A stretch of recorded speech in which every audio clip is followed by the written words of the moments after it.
Je vois un jour pas si loin dans le futur où la section médias n'existe plus et ce sera uniquement des influenceurs. Voilà ce qu'a dit Dana White dans une interview accordée à The Forbes. Ce sera le sujet de notre hebdo car c'est intéressant et ça ouvre de nombreux débats que nous allons faire juste après l'intro. Yo, this is Dustin Poirier. Bienvenue à Fight Mind. sous Fight Mind. Bienvenue sur Fight Mind. Pousse.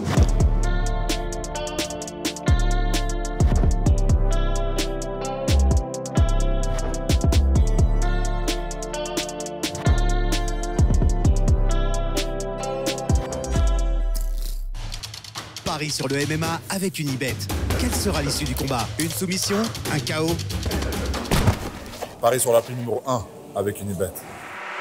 100 € de bonus sur ton premier pari. Alors, première question, John, on va faire un format un peu différent que d'habitude. Je vais vraiment lancer une série de questions. Tu vas répondre et puis on débat s'il y a nécessité de débattre. Donc, la première question, elle est assez macro. Pourquoi ce débat est-il important?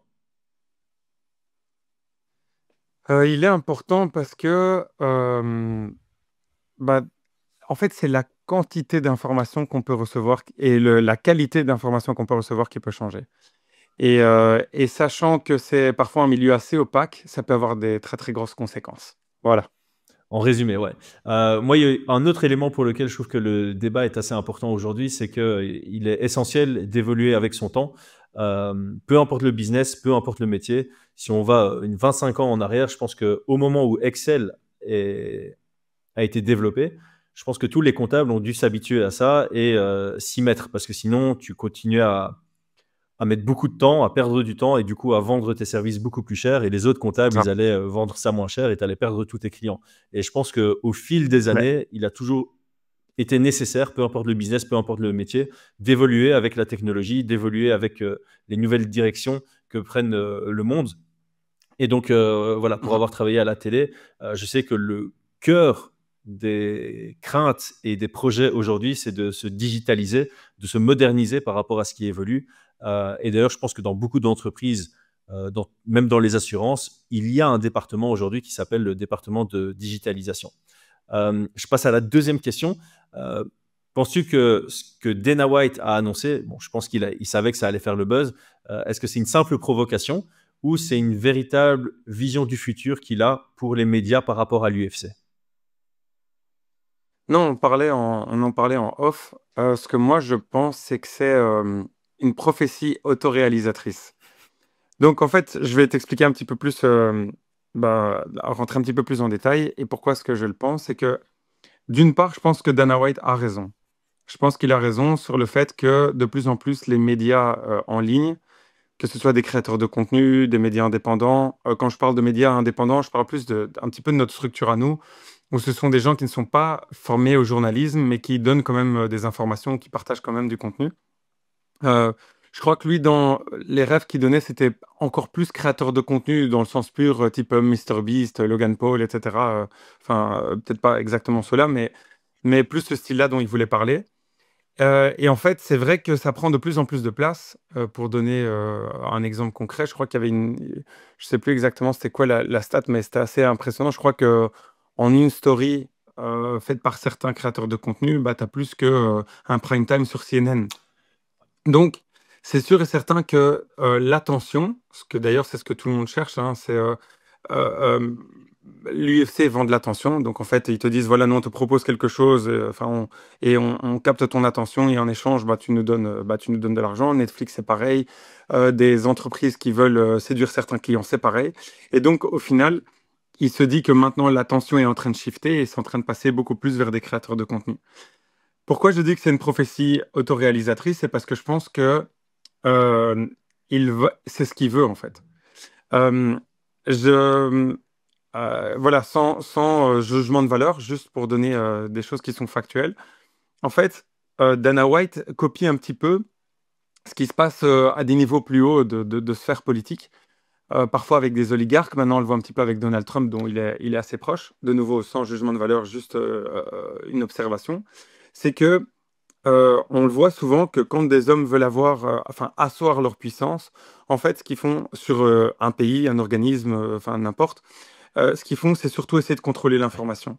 Et donc là, par exemple, Donald Trump et Dana White, petit à petit, font un écrémage du type de médias qui peuvent rentrer chez lui. Il dit que certains sont contre lui, donc ils ne peuvent plus avoir certains accès, par exemple à la Maison-Blanche ou au communiqué, enfin au communiqué peut-être, mais à la Maison-Blanche en tout cas de manière physique. Et, et petit à petit, diriger beaucoup plus sa communication vers certains médias. Et par exemple, Donald Trump a été beaucoup chez ce genre de médias en ligne. Enfin, on parle de Joe Rogan, on parle d'autres, hein, même des créateurs de contenu qui ont fait son succès à l'heure politiquement parlant. Ben, Dana White, c'est un peu pareil. Je pense qu'il veut vraiment essayer d'aller dans cette direction. Et la preuve, petit à petit, c'est que certains journalistes sont persona non grata. Le meilleur exemple, c'est Ariel Helwani. Mais bon, Ariel Helwani, il y a quand même eu un divergent par rapport au fait qu'il avait déjà publié à l'avance une grosse annonce de l'UFC. Mais on le sait, c'est probablement le journaliste le plus connu du MMA et il ne peut pas rentrer dans une salle de l'UFC. Bon, peut-être qu'il ne veut pas non plus lui-même parce que ça pourrait créer des soucis, mais bon, de manière générale, on sait que, et c'est pas le seul, si on voit certains journalistes qui veulent poser certaines questions, ben, on voit que certains journalistes, je ne sais pas si vous avez déjà remarqué, mais c'est toujours le même journaliste, j'ai oublié John son nom, Morgan. qui pose la première question quand... Voilà, c'est ça. Qui, qui va jamais vraiment à l'encontre de Dana White. Et par contre, ceux qui posent des questions qui sont un petit peu plus dérangeantes, on va dire, bah, c'est plus le même genre d'accès qu'ils ont. Ouais, déjà, ils sont retournés par Dana White. Alors, ça, c'est un truc, il sait que ça va faire le buzz, Dana White, donc je pense qu'en sens, il apprécie ça. Mais de l'autre côté, on sent quand même qu'il aime pas trop être froissé et il aime contrôler ce qui est dit sur son organisation pour contrôler un peu l'image qu'il va refléter parce que tout est business et donc évidemment, on dit qu'il n'y a pas de mauvaise pub, mais je pense qu'il y en a quand même un tout petit peu. Ouais, donc pour revenir sur la question, moi je suis assez d'accord avec tout ce que tu as dit.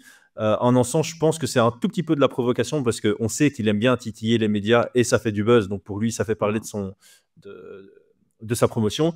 Mais de l'autre côté, je pense qu'il envisage vraiment, parce que ça va être le cœur du débat, je pense que j'ai 3-4 questions prévues par rapport à ça, mais ça tourne autour du contrôle de l'information. C'est beaucoup plus facile de contrôler l'information quand tu passes par des créateurs de contenu et que tu leur donnes un accès en échange d'une communication plutôt positive que quand tu dois accepter des journalistes qui ont beaucoup plus d'indépendance. Enfin, je généralise, hein, certes, il y a des créateurs de contenu qui ont aussi leur indépendance et leur esprit critique, mais la déontologie d'un journaliste doit justement être un peu critique, un peu neutre. Oui, mais par exemple, ben, c'est pour donner un exemple beaucoup plus concret.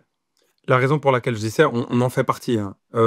Si je dis ça, donc j'avais parlé de prophétie, c'est qu'il l'annonce, en tout cas c'est ce qu'il voit, et je pense qu'il a raison sur les proportions.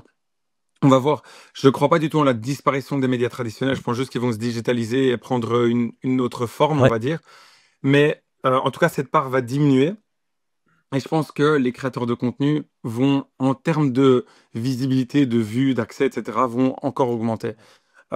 Et un exemple concret, bah, c'est moi, enfin c'est un peu bizarre à dire, mais lorsque j'avais eu les accès pour tout ce qui était UFC, bah, j'avais observé un petit peu autour de moi, bah, comme on l'avait dit aussi juste avant, donc en off, le type d'accès que j'avais eu, c'était quand même des accès, enfin qu'on avait eu au final, c'était quand même des accès qui étaient, bah, je crois qu'ils n'ont jamais eu, enfin qu'aucun média traditionnel n'a jamais eu.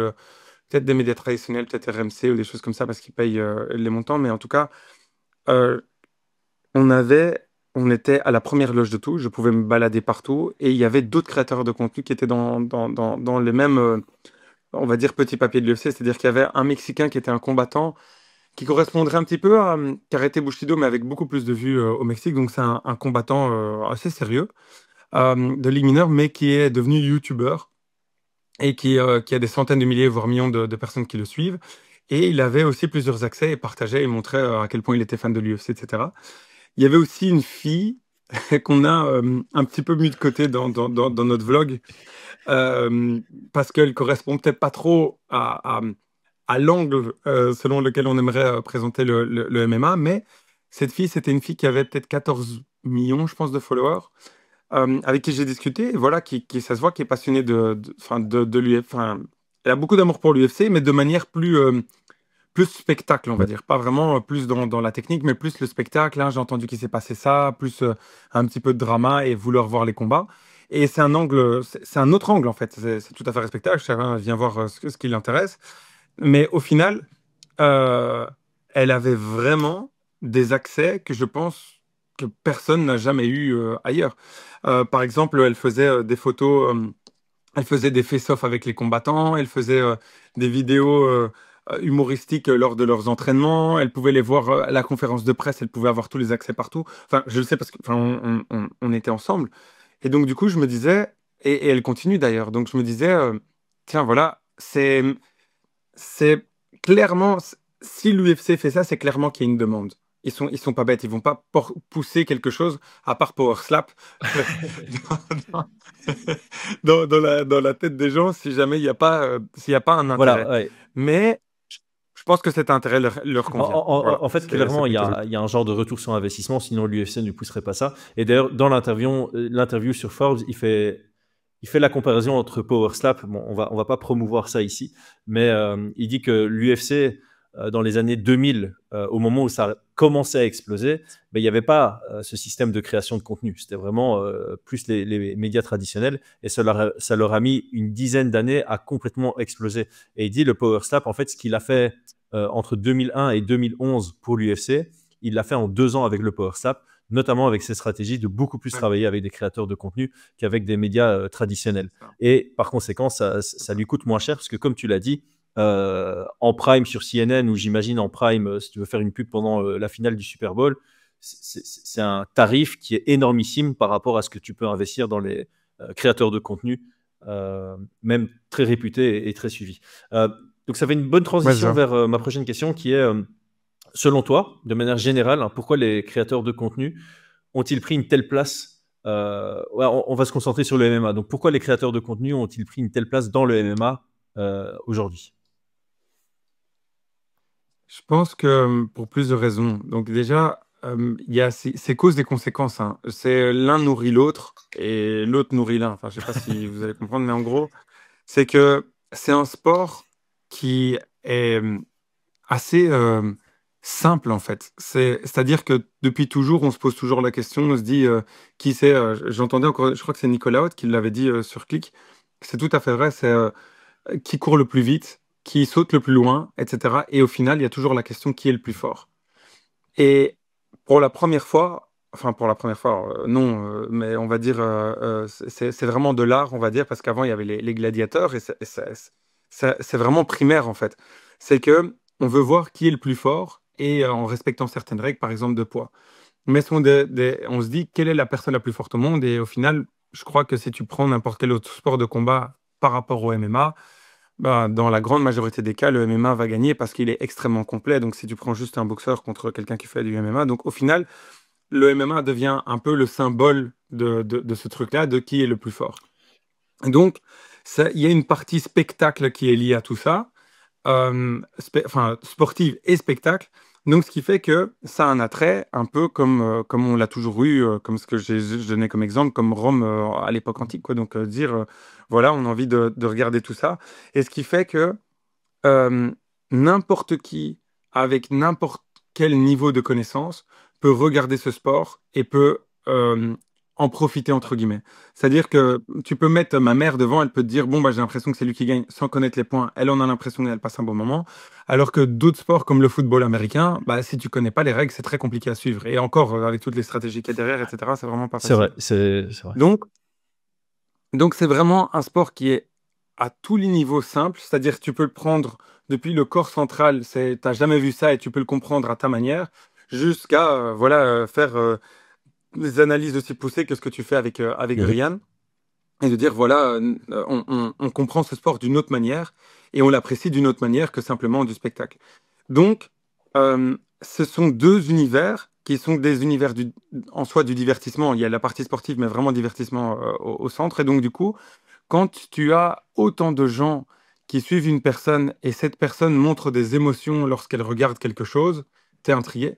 Si tu montres, tu dis, ah, voilà, ce restaurant, il est incroyable, j'ai passé un moment dingue, ou si, bah, au même titre, si jamais tu dis, waouh, c'était incroyable, j'ai vu un combat, ou Mhm. alors tu vois les émotions, ou alors tu commences à parler de la soirée d'hier que tu as eue, bah, ça fait en sorte que beaucoup de gens veulent le voir. Et si tu regardes, il y a énormément de staff. Enfin, je sais que si les gens sont nouveaux, si vous regardez dans le public, mais le nombre de personnes connues qui regardent ce genre de choses, ça a vraiment. Et il y a des profils super différents. Il peut y avoir The Rock et il peut y avoir à côté Eva Longoria. Eva Longoria qui regarde les MMA, c'est quand même Ouais. fou. Donc, c'est deux univers qui se nourrissent l'un de l'autre. Le MMA a besoin de visibilité, donc il y a des créateurs de contenu qui viennent et ça fait grandir la machine. Et en plus, ils veulent s'essayer à ça. Il y a plein de gens qui commencent à faire des combats. Et il y en a qui aimeraient en faire. Donc, on parle toujours de Jake Paul, etc., avec les sports de combat. Mais il y en a d'autres aussi, hein. Il y a plein de stars qui se disent, voilà, moi, je sais qu'en France, il y avait, comment il s'appelle? J'ai oublié, il y a un humoriste. Enfin, humoriste, je sais pas s'il est vraiment. Enfin, on va dire un créateur de contenu Henri Tran. d'origine asiatique. Ouais, Voilà, c'est c'est ça. ça, qui a partagé, et j'ai adoré, je trouvais ça trop bien qu'il partage sa passion pour le MMA, son premier combat, son deuxième combat, et je me suis dit, voilà, il y a des gens qui n'ont rien à voir avec le MMA, et qui le découvrent, et qui aiment ce sport, et qui ont envie de le découvrir, et parfois de le pratiquer. Et donc ça se nourrit dans un sens, et dans l'autre sens, bah, raconter le dépassement de soi, essayer de devenir meilleur, euh, se battre, etc., bah, c'est des vrais enjeux. C'est dans beaucoup de films, etc. Donc au final, l'un nourrit l'autre et l'autre nourrit l'un. C'est ce que j'expliquais au Ouais, début. mais c'est très bien expliqué et je suis entièrement d'accord avec toi. Et en plus de ça, je pense qu'il y a pas mal, on en parlera un peu plus tard, mais il y a pas mal d'avantages qu'un créateur de contenu va avoir par rapport à un journaliste plus classique. C'est notamment bah déjà les accès dont tu parlais, mais bon, ça c'est cadeau Dana White, mais tu as aussi le côté un peu plus real-time. Le fait d'avoir plusieurs créateurs de contenu ou même plein, tu as plus de divergence dans les avis. On est beaucoup plus dans l'opinion que dans le factuel.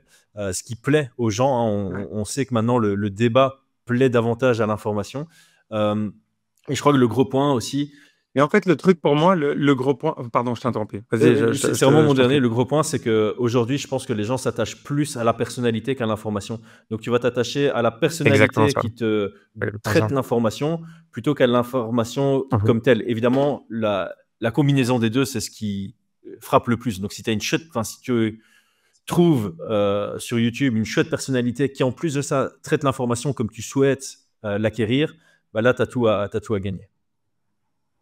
Ouais, c'est ça. En fait, ça s'appelle une relation parasociale. En gros, lorsque tu vois une personne pendant un certain temps, et ça peut être parfois sur différentes plateformes, etc. Donc il y a certaines règles, hein. Et il y a un moment où la personne que tu vois, et c'est probable qu'il y ait des gens en fait qui regardent ça et qui sont tellement habitués à, par exemple, à t'écouter toi, que s'ils te voient dans la rue, ils pourraient se dire, ah Chris, comment tu vas? Et se sentir comme s'ils te connaissaient alors que tu ne les as jamais vus. Donc c'est une relation qui est Désolé, unidimensionnelle. je rigole parce que du coup, je pense à Je- une de tes anecdotes que tu m'avais racontée. Et on va pas la Ah raconter, ouais, mais désolé, j'ai rigolé, ça t'a non, non, coupé. ouais. Mais Ouais, ouais. Non, non, oui, bah voilà, ça c'est un bon exemple. Donc du coup, c'est une situation dans laquelle cette personne a l'impression de te connaître parce qu'en fait le dimanche, elle te met sur la télé, elle t'écoute, elle te regarde, puis ils ont suivi par exemple, je sais pas, ou un vlog ou un truc, et comme ils connaissent tes valeurs, ils savent comment tu penses, etc. Donc ils ont l'impression que ce sont tes amis. Et encore plus tous ceux qui font un petit peu de lifestyle où ils te suivent tous les jours, bah, tu as vraiment l'impression que c'est ton pote qui te parle. Et ce qui fait que si cette personne si tu vois un trailer à la télé et tu dis, bon, il a pas l'air ouf ce film, bon, bah voilà. Mais si un de tes potes à toi qui te dit, oh, j'ai vu un film, il est incroyable, faut absolument que tu le vois, bah, ça a tellement plus de poids et c'est tellement plus facile à faire que de créer le trailer. Donc, du coup, c'est, cette relation parasociale, elle permet de recommander quelque chose. Donc, par exemple, si moi je dis à mes amis, franchement, il faut absolument que enfin, si je pense que ça va leur plaire, il faut vraiment trop que vous veniez à l'UFC Paris. C'était incroyable, c'est une des meilleures ambiances, etc. que j'ai eues. Mais ils vont beaucoup plus l'écouter que n'importe quoi. Donc l'UFC a à gagner sur le fait que les gens se sentent proches des créateurs de contenu. Maintenant, parce qu'on parle toujours de cette partie positive, il y a une partie qui est pour moi vraiment ouais, négative. C'est que c'est pas pour rien il y a des études de journalistes. C'est que il y a une déontologie à voir, il y a des recherches, il y a la partie des sources, enfin, il y a tellement de choses à prendre en considération pour pouvoir faire un vrai travail journalistique et apporter une vraie information que j'ai peur que si jamais cette prophétie autoréalisatrice, parce que je pense que c'est Dana White qui veut pousser vers ça, se réalise, ben, nous, en tant que consommateurs, entre guillemets, de MMA, on y perd. mhm. On y perd en qualité d'information et en analyse, etc. Parce qu'il y a des gens qui sont spécialisés là-dedans. Ouais. Tu anticipes un peu une des questions futures. Donc, je vais t'en poser une, elle n'a rien à voir. Est-ce un bon moment pour passer la pub Unibet? J'aimerais prendre un court moment pour remercier notre sponsor principal Unibet.fr. C'est grâce à nos sponsors que nous pouvons produire ce contenu et le mettre gratuitement à votre disposition en enlevant les ads sur les différentes plateformes. Unibet.fr est le site qui vous offre les meilleures cotes sur les combats de MMA. Au vu des dangers des jeux d'argent, on vous invite à vous inscrire uniquement si c'est avec une approche ludique et récréative. Budgétez et voyez ça comme une opportunité de vous renseigner davantage sur le sport qui vous passionne. Obtenez un free bet allant jusqu'à 100 € en passant par notre lien en description lors de votre inscription. Quels sont les principaux avantages des créateurs de contenu par rapport aux médias traditionnels? Et après ça, je vais te poser la question inverse. Donc, si tu veux répondre aux deux questions Ouais, en bien même sûr. temps, voilà. Donc, quels sont les avantages d'un créateur de contenu par rapport aux médias traditionnels? Et à l'inverse, qu'est-ce qu'on Ouais. pense que les journalistes apportent encore aujourd'hui que les influenceurs ou les créateurs de Ouais, contenu, on préfère le terme créateur de contenu chez nous, ne peuvent pas ou ne c'est ça. veulent pas faire? En fait, la première partie, c'est l'identification.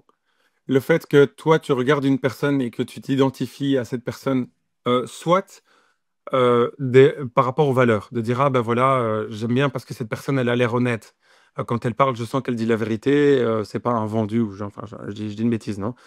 Donc, quand elle fait une recommandation, je sais que c'est une vraie Ouais. recommandation, j'apprécie.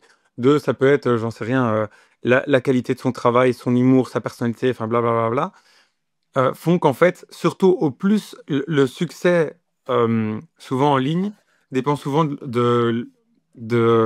à quel point une personne est authentique ou pas. Donc, si jamais tu sens que ça résonne faux, c'est plus compliqué de t'identifier. Mais par contre, quand tu t'identifies à la personne et tu dis, ah, mais j'ai vraiment envie de suivre cette personne, voir son parcours. On a donné plusieurs exemples, hein.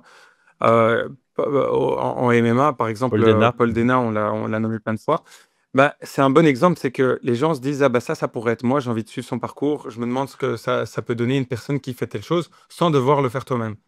Bah, si jamais tu vois quelqu'un, tu vois un créateur de contenu qui va à un événement et qui tu fais une vidéo complète de comment est-ce qu'il l'a vécu, bah, c'est génial parce que s'il fait des blagues et il est avec ses potes et que tu te filmes, etc., bah, tu as l'impression d'être là et de le vivre. Et donc, ça fait que la force de l'immersion de l'expérience que tu vas avoir avec cette personne est beaucoup plus forte. Et un journaliste doit avoir un ton beaucoup plus neutre, beaucoup plus objectif et pas rentrer dans l'affect. Alors que le créateur de contenu, au contraire, il doit rentrer dans l'affect, il doit donner son point de vue subjectif, etc. Donc la relation qu'il y a, tu peux pas, tu peux jamais concurrencer une partie émotionnelle avec une partie factuelle. Si moi, Ouais. si je te donne une information telle quelle et je te dis, voilà, j'en sais rien, moi, voilà, ce vaccin, non, c'est un peu tendu, mais bon, Ah, c'est l'exemple. mais pour que tu une idée, tu vois, c'est que si tu peux lire 1 million de rapports qui sont publiés, mais si jamais tu as quelqu'un qui publie sur les réseaux sociaux que son enfant est mort parce qu'il a eu tel truc, bah, ça va t'affecter beaucoup plus et tu vas dire, ah, bah, il y a cette émotion, moi ça me fait peur, etc. Et tu peux avoir lu ce que tu veux, ça te fait toujours, ça a toujours un plus gros impact et ça se partage beaucoup plus sur les réseaux que tous les rapports que tu peux Ouais, avoir. encore une fois, ce qui a un Donc, côté positif et un côté négatif. bien sûr, c'est ça, c'est un super bon exemple, c'est que euh, l'autre point fort des créateurs de contenu, c'est le storytelling.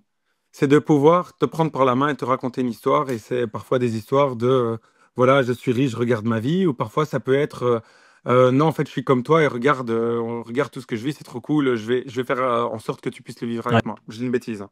Ou au contraire, un peu comme nous, voilà, on est passionné. On a envie de creuser un maximum pour te donner un maximum d'informations pertinentes sur le sport que tu aimes bien. Ouais. Je dis une bêtise. Donc, toi, tu dis, ah, ok, bah, j'aime bien cette partie-là, mais euh, quelqu'un qui va faire un travail journalistique ne peut pas, enfin, normalement, ne doit pas trop donner son. C'est difficile d'être, enfin, c'est impossible d'être 100% neutre, mais doit être le plus objectif possible et donner des choses beaucoup plus factuelles et beaucoup plus sur quelque chose, enfin, des preuves qui sont plus empiriques, plus rationnelles et de dire, voilà. Pas tiens, voilà, je sens que c'est ça qui va se passer, allez-y. Enfin, tu comprends? Donc, Ouais. c'est pour ça que pour moi, la vraie différence, elle est là-dedans, c'est qu'on peut perdre en qualité, pas en qualité, on va dire, de divertissement, mais en termes de, de professionnalisme, je crois qu'on y perd quand même pas Ouais, mal. c'est ça. Donc, j'ai donné juste, parce que moi, j'ai mis des bullet points pour montrer qu'on est un peu aligné là-dessus. Donc, moi, du côté des avantages pour les créateurs de contenu, j'avais mis la réactivité, l'engagement, les interactions, la proximité et l'authenticité ou le tone of voice. Donc, je pense que tu as un peu englobé tout ça. Et à l'inverse, du côté du journaliste, j'avais mis la déontologie, le côté investigation, qualité de l'information et de la recherche, les différentes C'est perspectives ça. que un journaliste peut offrir sur un même sujet, le côté critique, le côté neutre, même si on en a déjà parlé dans d'autres podcasts, la neutralité, elle est archi compliquée, mais un journaliste se doit d'être un maximum intègre ou un maximum neutre, en sachant que, évidemment, tu seras toujours un tout petit peu influencé par certaines choses, mais son travail, c'est de rapporter Ah. l'information. Et c'est important parce que ça donne de la qualité.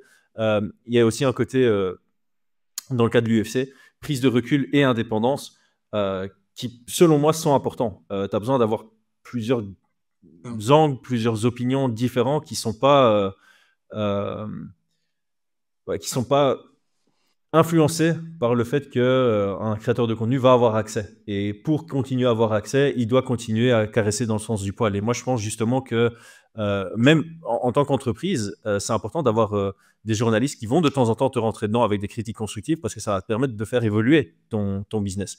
Donc, c'est ça aussi ma crainte. En fait, c'est ça le Ouais. problème, c'est que c'est ça, c'est exactement ça. C'est que pour moi, le plus grand problème qu'il y a avec cette situation, et c'est pour ça qu'on fait cette vidéo aujourd'hui, c'est que ce qui paraît un peu anecdotique et qu'on pourrait se dire, oh, il y aura plus d'influenceurs ou j'en sais rien, on s'en fout un peu de ça. Moi, la vraie information pour moi dans la vidéo d'aujourd'hui, c'est de se dire, OK, prenons un sujet sensible pour l'UFC, n'importe lequel. Par exemple, la paye ça, on reprend toujours la même, mais Le comme ça, c'est recours beaucoup plus collectif, de facile. manière générale, ça c'est très, très Le sensible. recours Voilà. collectif, voilà. Voilà, le recours collectif, c'est quelque chose dont il ne parle pas publiquement et que clairement, je crois qu'il n'y a aucun créateur de contenu qui en parle, qui est encore dans les petits papiers de l'UFC avec toutes les invitations, etc. Bah, si jamais, admettons que l'UFC grandit, encore plus que, enfin voilà, ils signent un deal avec Netflix, ils deviennent vraiment, ils écrasent encore plus la concurrence, alors que pour moi, ils sont déjà dans une situation de monopole. Mais admettons et ça le devient encore plus. Et que à partir d'un certain moment, ils se disent, bon, ben, nous, on sait que on est le sport, donc on peut décider de ce qu'on veut. Donc si on veut, on paye moins les combattants, on les aide pas avec leur santé, etc., pour générer encore plus de profit pour les actionnaires.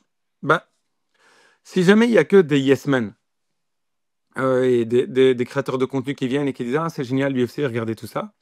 Bah, le problème, c'est que l'intérêt du sport le sport peut souffrir de ce fait. Parce que il y a personne qui va dénoncer certaines choses qui pourraient être bénéfiques pour les combattants et pour l'industrie dans son ensemble. Donc, par exemple, si on n'avait pas eu des journalistes qui faisaient une analyse complète de ce qui avait été fait, de qui avait été payé à quel moment, qui était derrière la plainte, et de faire un vrai travail d'investigation. Et c'est là où c'est important. C'est pas de dire voilà, j'ai entendu que, on m'a dit, source t'inquiète. Enfin voilà, non, vraiment quelque chose de sérieux. Je pense que si on n'a pas des journalistes qui ont certains accès, qui ont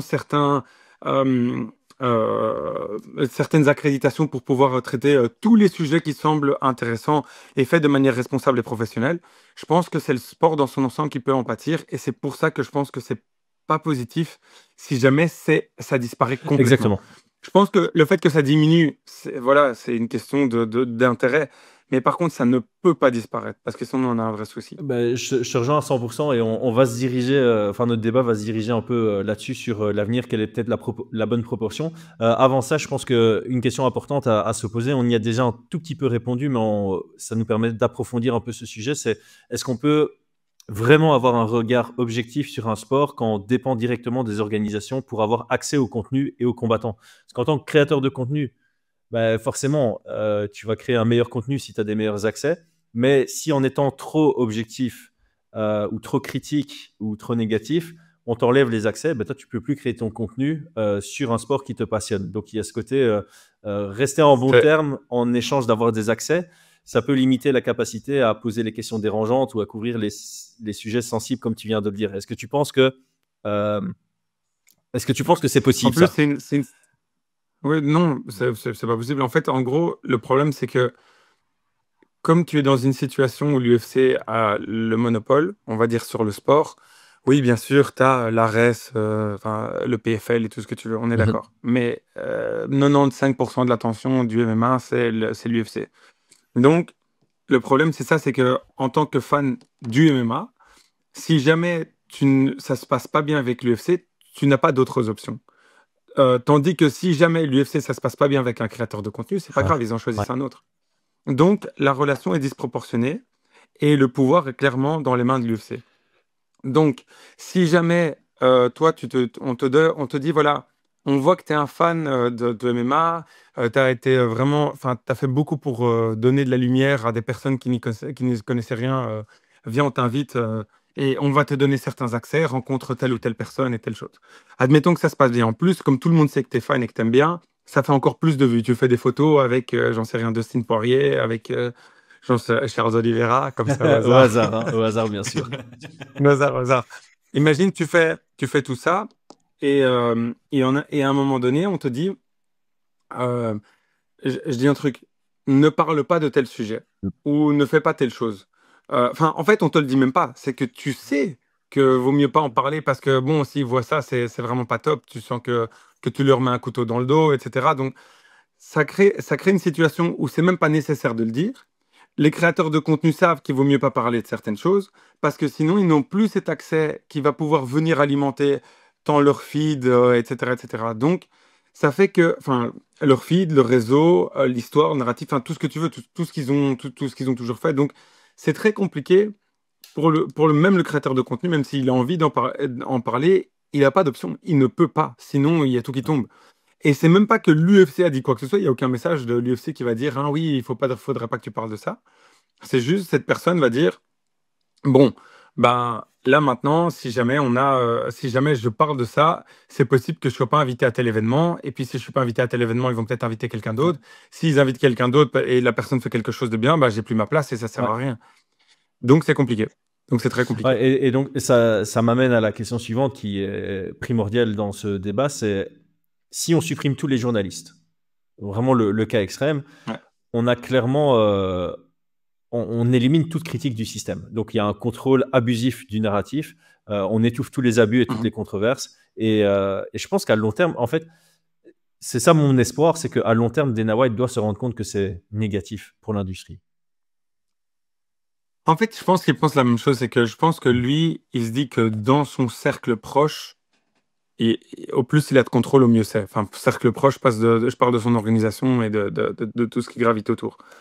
Euh, Parce que c'est impossible de taire un journal. Admettons que Fight Minds se développe énormément et que voilà, on gagne beaucoup d'argent et on peut engager un vrai journaliste.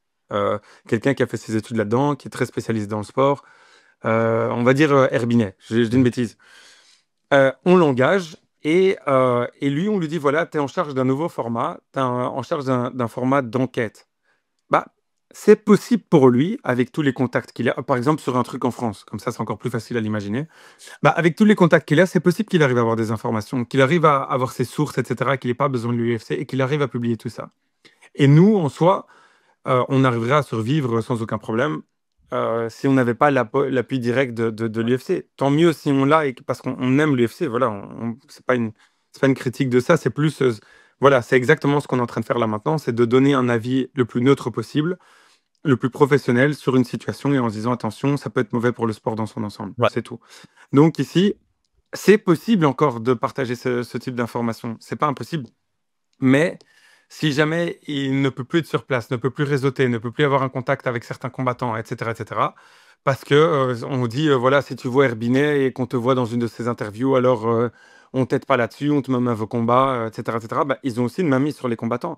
Donc c'est compliqué de pouvoir, euh, de pouvoir faire ton travail de la manière la plus professionnelle et la plus consciencieuse possible si jamais tu n'as pas ce genre d'accès. Mais c'est possible, c'est possible. C'est juste qu'il aimerait que ça se limite à ce genre de choses-là. Ouais, c'est ça. Et le contenu des créateurs semble plaire davantage aux fans. C'est la raison pour laquelle il commence à prendre plus de place à l'UFC. C'est parce que l'analyse de Dana White et de ses équipes en data se rendent compte que un créateur de contenu va potentiellement ramener plus de public qu'un journaliste classique.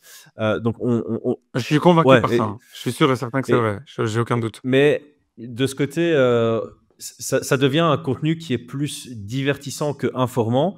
Est-ce que ça risque pas de rendre le sport un peu plus superficiel et moins authentique? Alors que au final, on disait le côté créateur de contenu, tu as un peu l'authenticité parce que tu vas avoir accès à ses émotions et tu vas pouvoir vivre ses émotions ou vivre les émotions au travers de lui.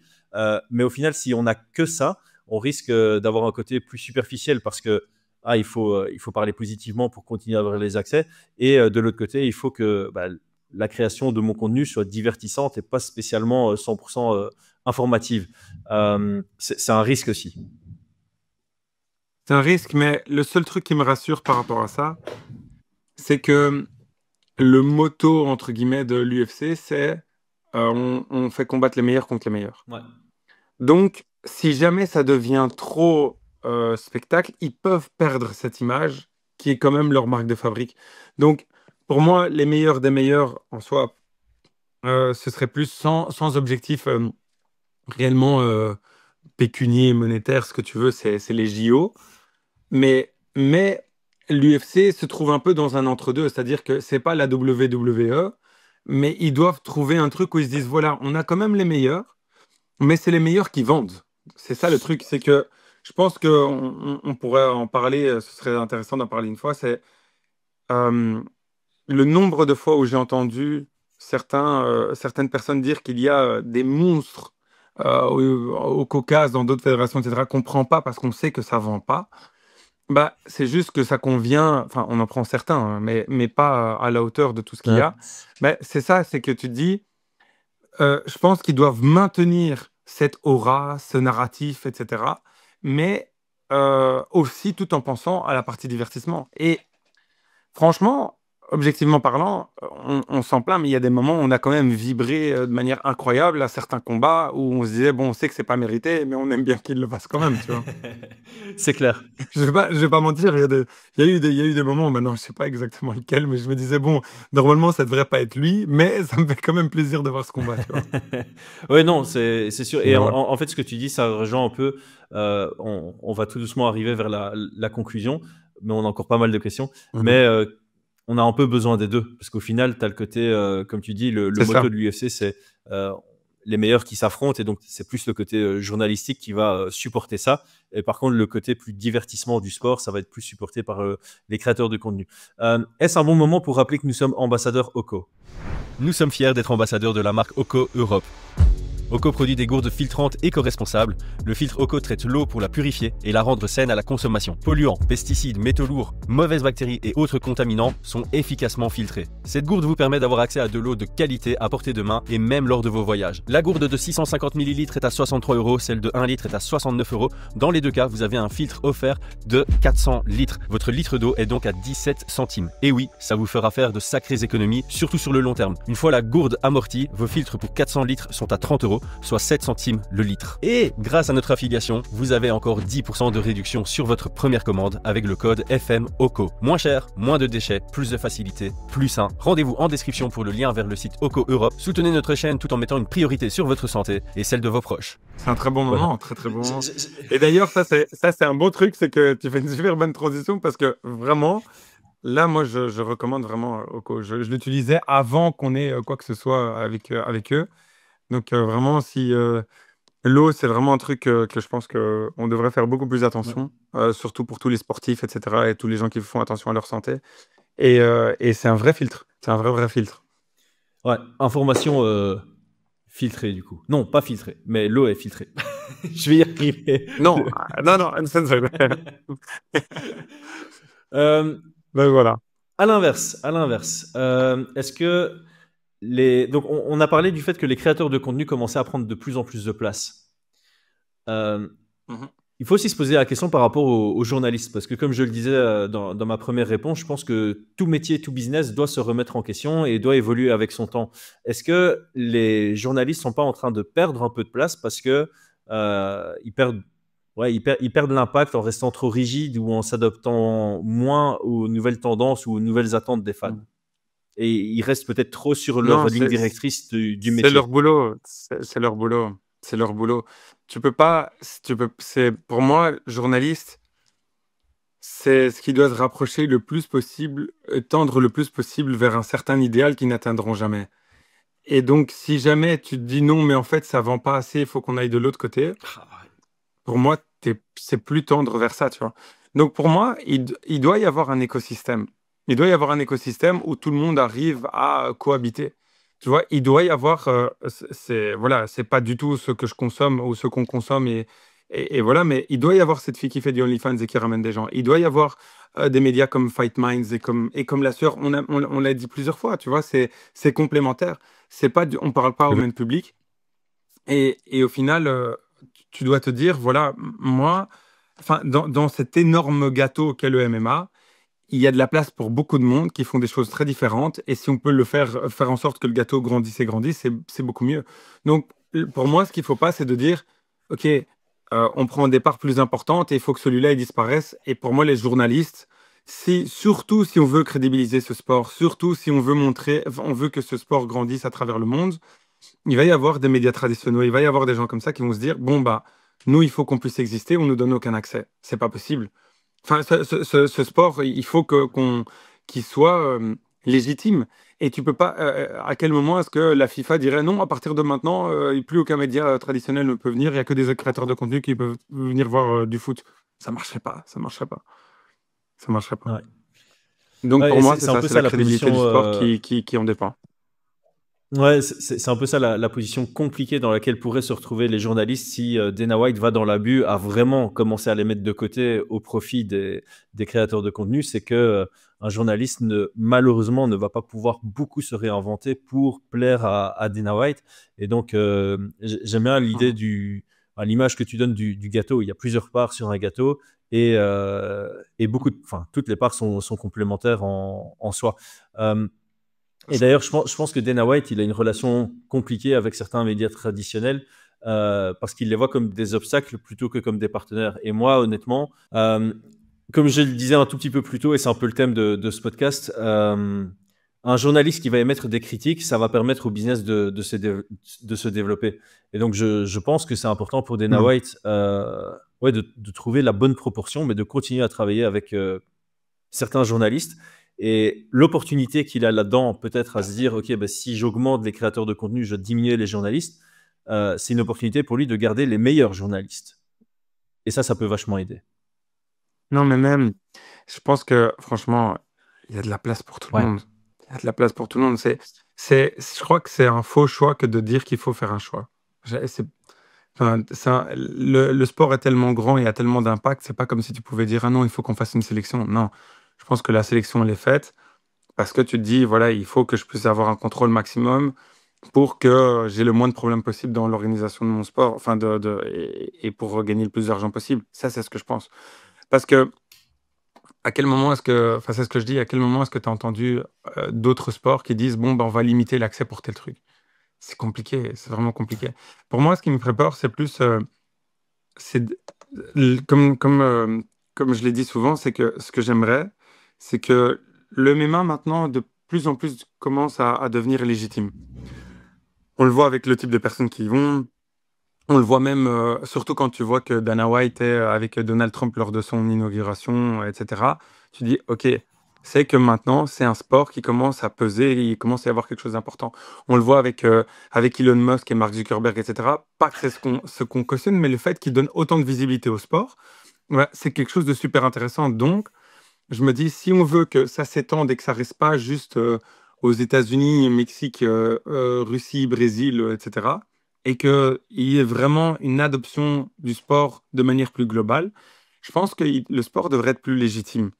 Et là encore, maintenant, quand on entend certains médias, c'est toujours le cas, et malheureusement c'est comme ça, ils se battent en cage, etc., etc. Donc, petit à petit, tu vois des médias qui sont entre les deux, comme par exemple Click, comme Légende, etc., où ce sont des médias qui sont un peu entre les deux, où on dirait qu'il y a un travail, parfois il y en a un et parfois pas, un travail journalistique et les interviews, on l'a vu récemment, il y a eu une Assourdine qui est passée, je crois, chez Click, il y a eu BSD allez, avant. Morgan qui était Ouais. chez Légende. Tu vois, donc tu te dis, OK, il y a aussi allez, l'entraîneur, Warin. le coach, Daniel Warin.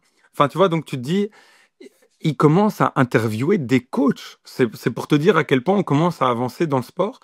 Et j'ai juste peur que si des médias encore plus traditionnels, le JT de TF1 ou j'en sais rien, vraiment le mainstream du mainstream, si jamais ils entendent que, j'en sais rien, ils veulent aller voir comment ça se passe à un UFC et qu'on leur dit non, on n'accepte pas de médias traditionnels. Mais tu vois, ça passe pas, tu vois, ça passe pas. C'est compliqué. Alors que nous, justement, c'est non, regardez, c'est inclusif, c'est venez voir. Le sport est beaucoup plus deep que ce que vous pensez. On a beaucoup plus de choses à offrir que simplement un combat de cage au sens péjoratif du terme. Venez voir. Et si jamais tu dis non, mais regardez surtout pas, vous n'avez pas accès, c'est compliqué. C'est compliqué. Ouais. Et là, on en arrive vraiment à ma toute dernière question, c'est quel est le meilleur écosystème pour le MMA en termes justement de traitement d'informations de manière générale? Pour moi, c'est un écosystème qui est aussi varié que possible. C'est-à-dire, tu vas avoir des micro-créateurs de contenu, des macros, tu vas avoir des journalistes d'investigation qui se penchent dessus, tu vas avoir des médias traditionnels qui en parlent. Genre, pour moi, au plus de monde différent en parle, au mieux c'est. Et le problème, c'est ça, c'est que je comprends pas trop le narratif. Je crois que c'est un peu... voilà, c'est pas pour faire une critique à l'UFC, parce que je le répète, j'aime l'UFC, on aime tous l'UFC, c'est juste des petits détails auxquels on paie attention. Et pour moi, ce qui me chipote un peu, c'est que j'entends toujours, voilà, ici, on est vraiment pour la liberté d'expression, et tu as Sean Strickland qui peut dire des dingueries, et tu peux avoir Bryce Mitchell encore plus dingue. Et alors, mais par contre, vous pouvez tout dire, mais critiquez pas l'UFC, parlez pas de ceci. Tu vois, donc c'est ça où le free speech, je me dis, bon, c'est deux poids, deux mesures. Si jamais l'UFC vraiment appliquait ça à fond en disant, vous pouvez dire ce que vous voulez et allez-y, bah respect. Là, je suis trop content parce que je me dis, ok, ce sont des gens qui assument vraiment ces valeurs à fond et pas juste quand ça leur convient. Et c'est plutôt ça où ça me fait un petit peu peur, c'est free speech, oui, mais free speech, mais il parle pas trop quand même sur lui. Ouais, Enfin, tu vois, j'ai l'impression c'est que ça. Dana White, il va se défendre. Alors, c'est un sujet, tu marches sur des coquilles d'œufs, hein, c'est ça que tu dis, mais et Dana White va te répondre, ben, en fait, j'empêche pas ce journaliste de parler. Je lui donne juste plus accès à mes événements. C'est pas la même chose. Tu vois. Et il aurait un système de défense par Non. rapport à ça, mais je te rejoins entièrement. Il y a un côté dommage à ça de. euh, euh, il en parle beaucoup. Il est pro free speech à 200%, mais de l'autre côté, dès le moment où tu froisses un tout petit peu l'image de son entreprise, et le pire, c'est souvent, il va éjecter des gens qui font des critiques constructives et quasi factuelles. Donc, C'est ça qui et me c'est ça qui est dérange, tu vois, dérangeant. c'est Ouais. pas, par exemple, si jamais tu as un journaliste qui vient et qui crie et qui dit ah non, voilà, vous venez pas, j'en sais rien, au Kazakhstan, et bah là, bon, bah, je comprends, c'est juste, faut de l'ordre, faut du calme. Ouais. Mais par contre, quelqu'un qui pose une question et qui dit j'en sais rien, voilà, on voit que pourquoi est-ce que vous laissez pas Ngannou combattre en boxe et pourquoi est-ce que vous donnez pas à un syndicat alors qu'il le demande? Bah, c'est des questions qui sont légitimes. C'est un vrai combat. Tu as ton champion poids lourd qui se bat pour quelque chose. On aimerait pouvoir poser certaines questions par rapport à ça, Ouais. tu vois. Et, Et là, en parlant de malheureusement, Francis Ngannou, désolé, je te coupe, mais c'est le bon exemple de vouloir contrôler le narratif, vouloir contrôler l'information. Ils essayent d'effacer Ngannou de c'est ça. l'histoire de l'UFC. Je pense qu'il C'est y avait ça, un c'est combattant ça. qui était rentré C'est et ça. enfin, tu vois, dans les infos qu'ils mettent en dessous, ils mettent toujours 3 infos, tu vois, genre le plus haut ratio de takedown Ouais, de la combattant catégorie. africain, je sais Et plus ouais, ce qu'ils c'était avaient. le premier combattant camerounais à l'UFC. Était là, attends, c'est déconné. Ouais, c'est ça. Je pense Non, qu'il y je avait une sais. conférence de presse où il y a Thomas Spinal qui parle de Francis Ngannou et en fait quand tu, tu- quand- Ils l'ont cut. ouais c'est ça, Ils ils l'ont l'ont cut. cut en post-prod, donc tu regardes l'interview, enfin la conférence de presse en live, bah, évidemment ils n'ont pas cut ça parce que c'est du live, et en fait après quand ils vont reposter ça sur YouTube, bah, cette partie-là elle est cut, et donc ça fait quand Non, même mais peur, ça fait quand même peur ça. tu réalises toutes les dingueries qui ont été dites. Mais j'ai entendu quand même, franchement, des Colby Covington qui parlent des papas morts des gens, etc. Enfin, franchement, on en a vu des trucs qu'ils auraient pu cut, où c'était vraiment dépasser la ligne, entre guillemets. Mais je me dis, ok, si jamais c'est votre politique, je la respecte. C'est votre politique, tout le monde peut dire ce qu'il veut. Ok, très bien, je comprends. Et à la limite, il y a même une partie philosophique qui est intéressante là-dedans. Mais alors, cut pas quand on parle d'Ngannou. Enfin, tu vois, c'est plutôt ça qui me pose, qui me Ouais, en pose fait un ce qui est problème. important c'est de la cohérence, et le mot cohérence. Voilà, c'est ça, c'est ça. C'est un manque de Voilà, et cohérence. le mot C'est un manque de cohérence est cohérence. super important, je trouve. Et justement, pour avoir la boucle qui se boucle ici, je pense que les journalistes vont pouvoir apporter cette cohérence. Dans un modèle ou dans un écosystème où on a un peu de tout. C'est ça. Moi, ce que j'aimerais, c'est ça, c'est que si jamais il y en a parmi vous qui sont journalistes et qui veulent lancer des trucs d'investigation, franchement, on vous appuie, on est à fond derrière vous, si vous le faites de manière professionnelle. Parce que vraiment, je pense qu'il y a un vrai créneau, il y a un truc. Euh, je pense qu'il faut toujours avoir ce contre-pouvoir, juste pour avoir quelque chose de sain. Pas pour dire, ah, voilà, il faut les fliquer. Non, juste permettez aux gens de poser certaines questions. C'est Ouais. tout. Et donc, pour moi, pour répondre et finir avec cette dernière question, c'est pour moi un écosystème qui est sain, c'est un écosystème qui est varié où tout le monde peut se retrouver là-dedans. Oui, c'est ça. Parce qu'en plus, du coup, tu réponds un peu à tous les besoins. Parce que là, les créateurs de contenu, ça va vraiment plaire à à la majorité, en fait. Mais je pense qu'il y a encore pas mal de personnes, enfin une minorité, mais qui représente pas mal, vu le nombre de fans qu'il y a à l'UFC, qui préfèrent avoir des informations qui sont traitées par des journalistes et qui vont préférer lire des C'est ça, articles. bien sûr. Et donc, Sûr. si tu Et par tu des enlèves. combattants et des analystes et tout Voilà, ce que tu veux, c'est ça. tu Si vois, tu enlèves et ça, tout tu ce que tu enlèves veux. un plaisir à une partie de tes fans et c'est contre-productif et sur le long terme, ça va se ressentir. Et alors moi, le dernier truc que je me dis qui pourrait être sympa, tu vois, sur la modernisation ou un côté plus hybride, ce serait carrément des collaborations entre des créateurs de contenu et des journalistes. Et ça, je pense que ça peut être vraiment quelque chose d'assez puissant où le journaliste va se retrouver dans sa déontologie, dans le travail qu'il va effectuer. Et tout ça peut être réutilisé par un créateur de contenu qui va faire un storytelling peut-être plus attirant, mais en gardant la qualité d'information. Et je pense que des collaborations comme ça pourrait vraiment plaire aussi à un grand public et augmenter la Ouais, qualité c'est de sûr. l'information. Ouais, c'est sûr, c'est sûr. Pour ceux qui ne savent pas, peut-être que vous l'avez vu, on ne regarde pas tout le temps dans la caméra. Je ne sais pas si Chris fait la même chose parce qu'on ne se voit pas. Donc voilà, petite info comme ça de fin de vidéo. On termine. Mais ouais, je suis tout à fait d'accord Ouais, avec toi. on peut terminer par. Donc voilà, on a clos le sujet ici. J'ai vraiment kiffé l'échange. On va peut-être terminer le podcast par expliquer ce qui s'est passé. On a enregistré, on a mis une demi-heure en fait à réussir à enregistrer parce que problème de connexion, problème de webcam, problème de ci, problème de ça. Donc là, on vient de faire 50 minutes de podcast sans se voir. Félicitations. Voilà. Donc là, en fait, il y a juste un écran noir et je suis en train de parler, je ne le vois pas. Donc c'est pour ça que de temps en temps, quand il parlait, je me mettais comme ça. C'est pas genre je m'en fous de ce qu'il dit, c'est juste je ne le vois pas. Voilà, voilà. Merci à tous, merci John, à très bientôt. Ciao, ciao. Merci. Ciao, ciao.